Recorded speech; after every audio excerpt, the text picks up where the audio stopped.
दोस्तों नमस्कार। मैं श्यामनाथ यादव मिटकलवादी। आप लोग देख ही रहे हैं इस देश में गाय के नाम पर, वो भी खास तौर से उत्तर प्रदेश में गाय के नाम पर क्या क्या नहीं हुआ। हत्याएं तक हो चुकी हैं। और इस बारे में सावरकर का क्या कहना है, ये पोस्ट है। इस पोस्ट के हिसाब से हम आप लोगों को बता रहे हैं कि सावरकर ने गाय की पूजा का विरोध किया था। गाय को सिर्फ उपयोगी पशु माना था। कोर्ट में सावरकर के परपोते ने बताया, सुन लिया आप लोगों ने, कि गाय माता नहीं है। भाई माता का ही लोग पूजा मानकर करते हैं, तो गाय माता नहीं है। इसके पूजा का विरोध किए। और गाय है क्या? यह सिर्फ एक उपयोगी पशु है। देखिए पोस्ट, ये रहा पोस्ट। अभी इस पे आप लोगों को हम समाचार दिखाएंगे, छोटा छोटा दो, और एक और दिखाएंगे। वो ये रहेगा कि भगवान को भी सावरकर ने नहीं माना था। तो बात तो सही है, सावरकर की ये बात सही है कि भगवान नाम की कोई चीज़ है नहीं इस धरती पर। लेकिन भगवान के नाम पर क्या क्या नहीं हो रहे हैं, ये आप लोग देख ही रहे हैं। और ऐसी धार्मिक आस्था लोगों के अंदर आ गई है कि नहाने के लिए घर भले 365 दिन नहाते हों, लेकिन नहाने के लिए ऐसी होड़ मच जाती है कि कितने लोग मर जाते हैं या मर गए। और तमाम मौतें धार्मिक स्थलों पे होती हैं, बाबाओं के यहाँ होती हैं। सब आप लोग समाचारों में देख ही रहे हैं, तो थोड़ा सा इस वीडियो को भी देखें, ये क्या कह रहे हैं। इस वक्त की बड़ी खबर आ रही है। कोर्ट में सावरकर के परपोते ने बताया कि सावरकर ने गाय की पूजा का विरोध किया था। गाय को सिर्फ उपयोगी पशु माना था। इस वक्त की बड़ी खबर आ रही है। आप लोगों ने सावरकर के परपोते का कहना है। अब ये देखिए, इसका लेखा लोगों को बेवकूफ़ बनाने का नया तरीका है। ये भी समाचार है। योगी जी गाय के बारे में कुछ बोल रहे हैं, ध्यान से सुनना। तमाम मौलवी और मौलाना इस समय एक बयान दे रहे हैं। क्या कह रहे हैं? गाय को राष्ट्रीय पशु घोषित करो। सही तो बोल रहे हैं वो। हमने कहा कि गौ हमारी माता है, जन्म जन्मांतर का नाता। वाह वाह वाह, क्या बात है। सुना आप लोगों ने? मजेदार बात है, सुनिए। चटपटी, जनता खुश। क्या माँ और पुत्र के बीच में कुछ घोषित करने की आवश्यकता पड़ती है क्या? अब ऐसी बातें बना के जनता को रिझा लेते हैं लोग। अब मैं आपको बताऊं, ये लोग चाह के भी गाय को राष्ट्र पशु नहीं बना सकते हैं। ये राष्ट्र पशु क्यों नहीं बनाएंगे और बातें बनाएंगे, बताता हूँ कैसे। इंडिया जो है बीफ एक्सपोर्टिंग में चौथे नंबर पे आती है। यानी कि गाय भैंस कट के हमारे यहाँ से जाती है विदेशों में, और उसका हमें $3.2 बिलियन कमाते हैं। तो अब इतनी मोटी कमाई है, अगर गाय को हमने राष्ट्र पशु बना दिया, तो जैसे राष्ट्र पक्षी मोर है ना, उसकी केयर होती है। अगर उसे कोई गलती से मार देता है तो उसकी सजा के प्रावधान है। ऐसी राष्ट्र पशु की भी केयर करनी पड़ेगी, जनता को भी करनी पड़ेगी, सरकारों को भी करनी पड़ेगी। तो वो कटवा तो नहीं सकते हैं, फिर विदेशों में एक्सपोर्ट भी नहीं कर सकते हैं। तो नहीं करेंगे तो बिजनेस नहीं आएगा, बिजनेस रुकेगा। इसीलिए ये कभी भी राष्ट्र पशु नहीं बना सकते। वीडियो को सभी के साथ शेयर करें। आप लोगों ने योगी जी, ये हाल है कि दुनिया में चौथे नंबर का जो है गौमांस निर्यातक भारत है। और अभी आप लोगों ने देखा बकरीद के मौके पर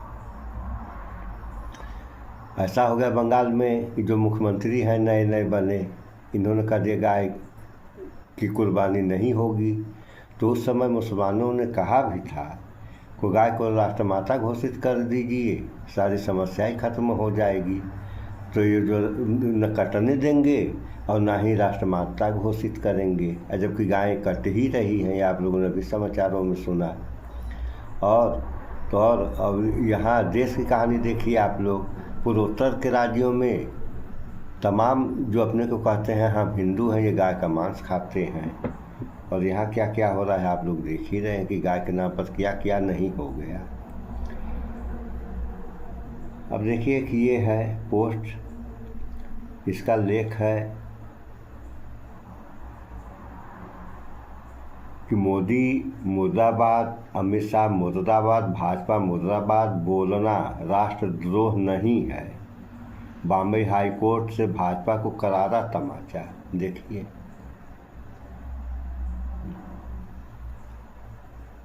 और इन सबों में कैसे कैसे राजनीति होती है आप लोग देख ही रहे हैं। अब आप लोगों को हम वह समाचार सुना दे रहे हैं जिसमें वो बता रहे हैं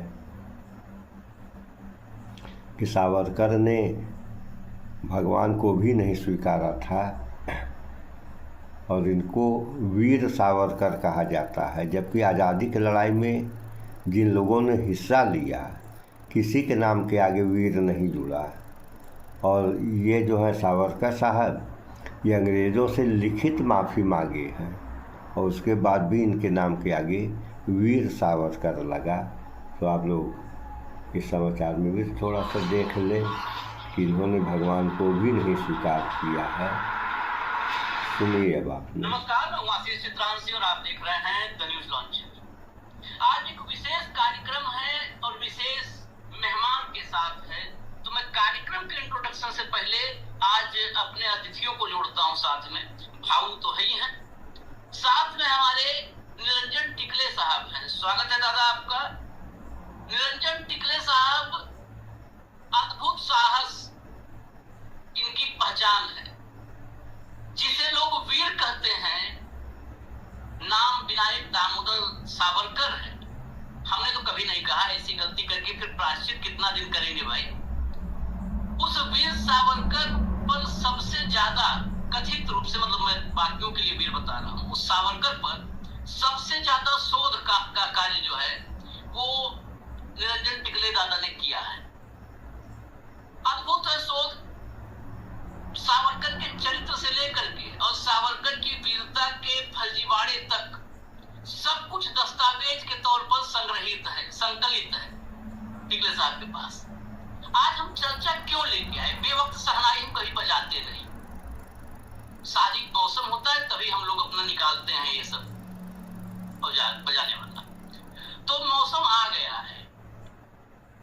कांग्रेस पर सबसे बड़ा आरोप भाजपा का क्या है? आज से नहीं, 30 सालों से एक ही रट लगा के रखी। राम के अस्तित्व को नकारने वाले, खासकर जब राम सेतु का मुद्दा आया, सुप्रीम कोर्ट में हलफनामा गया, उसके बाद से तो एक ही सबसे बड़ा तर्क है, सबसे बड़ा हथियार है, राम के अस्तित्व को नकारने वाली कांग्रेस चंदा चोरी पर सवाल कैसे उठाएगी?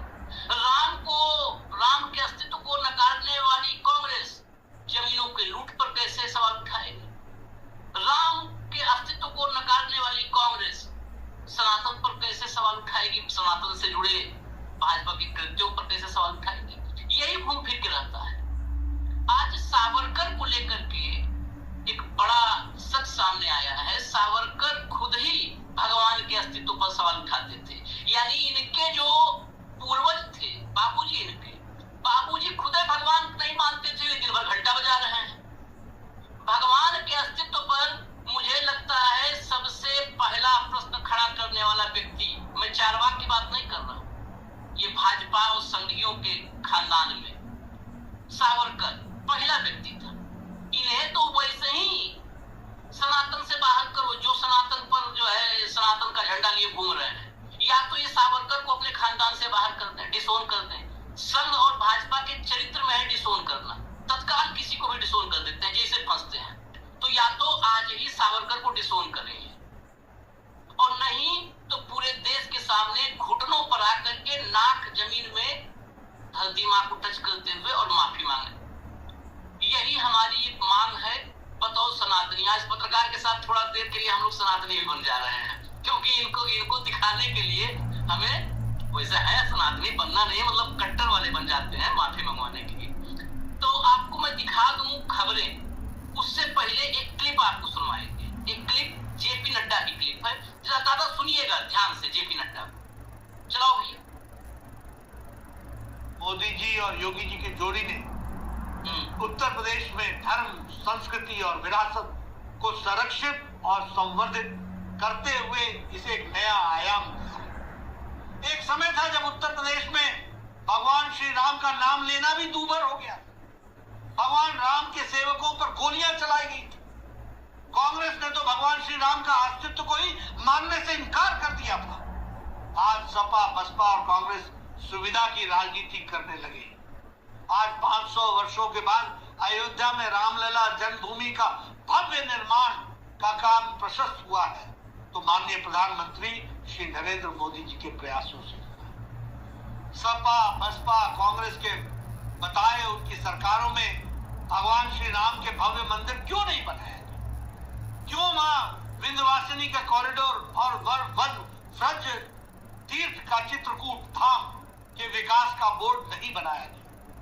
योगी सरकार में प्रयाग राज्य में दिव्य कुंभ, भव्य कुंभ का सफल आयोजन हुआ जिसके संपूर्ण विश्व में सराहना हुई। भगवान श्री राम की नगरी में अयोध्या में दीपोत्सव शुरू हुआ तो लीलाधारी श्री कृष्ण नगरी मथुरा में कृष्णोत्सव शुरू। इतनी महिमा ओवर हो गया, अब सर के ऊपर जा रहा है। ये इसमें क्या था, सबसे महत्वपूर्ण लाइन वही थी, वो कांग्रेस जो राम के अस्तित्व को नकारती है। अब लिया ये खबर न्यूज, हम न्यूज के साथ आए हैं, वैसे नहीं बैठे हैं। लाइव लॉ सबसे ऑथेंटिक, और कोई हिंदी उंदी नहीं दिखाएंगे। अदालती जो कार्रवाइयां होती हैं उस पर सबसे ऑथेंटिक खबरें यहीं आती हैं। Savarkar road book questioning God's existence and religious beliefs, grand nephew tells court. Savarkar ने किताबें लिखी किस पर? भगवान के अस्तित्व पर सवाल उठाने वाली किताबें लिखी। धार्मिक आस्था, विश्वास, इस पर सवाल उठाए उन्होंने अपनी किताबों में। अदालत के भीतर ये बयान किसका है? ये है सावरकर के परपोते सात्विकी सावरकर का। सावरकर के परपोते सात्विकी ने कोर्ट में बताया कि सावरकर ने किताब लिखी थी जिसका नाम था सावरकरांचे विज्ञाननिष्ठ निबंध, सावरकर के विज्ञान आधारित निबंध। इस किताब में धार्मिक मान्यताओं और भगवान के अस्तित्व की आलोचना की गई है। सावरकर ने इस किताब में लिखा है कि इंसान को ब्रह्मांड के भगवान के साथ व्यक्तिगत संबंध बनाने की बचकानी इच्छा पूरी तरह छोड़ देनी चाहिए। यही सही रास्ता है क्योंकि यही सच है। यह विश्वास कि भगवान मेरा भला करेंगे और अगर वे ऐसा करते हैं तो मैं आभार जताने के लिए सत्यनारायण पूजा करूंगा, पूरी तरह बेवकूफी है, पूरी तरह बेवकूफी है। सत्यनारायण भगवान की जो पूजा होती है, कथा करवाते हैं हम लोग, जिसके आखिर में बोलते हैं विश्व का कल्याण हो, वो पूरी तरह बेवकूफी है। क्योंकि अगर यह सच होता तो वह कौन है जो हमें पहले उन मुसीबतों में डालता है जिनसे बाद में हम कहते हैं कि भगवान ने हमें बचाया है? वह वही सत्यनारायण, वही भगवान है। अगर कोई आदमी पहले आपका गला काट दे और फिर घाव पर मरहम लगाए तो क्या आपको सिर्फ इसलिए उसकी पूजा करनी चाहिए क्योंकि उसने मरहम लगाया? सात्विकी ने कांग्रेस नेता राहुल गांधी के खिलाफ आपराधिक मानहानि का मुकदमा दायर किया जिसमें आरोप लगाया गया कि राहुल गांधी ने लंदन में भाषण देकर सावरकर को बदनाम किया। राहुल गांधी के वकील मिलिंद पवार द्वारा की गई क्रॉस एग्जामिनेशन में सात्विकी ने माना ये किताब और इसमें लिखी हुई बात सावरकर ने लिखी है। बस इतना ही कहानी थी। अब इसके बाद सीधे चलूंगा टिकले साहब के पास। दादा, सुन लिया आप लोगों ने, खुद भगवान के अस्तित्व पर सवाल सावरकर के ऐसे विचार थे और सावरकर को ही मानने वाले ये लोग हैं और क्या क्या कर रहे हैं। तो इन सब बातों को विचार करें आप लोग, भाईचारा बना कर रहें। तो इस वीडियो में इतना ही। स्वच्छता अपनाएं, शुद्ध खाएं, स्वस्थ रहें, शिक्षित बने। जय विज्ञान, जय संविधान। नमस्कार।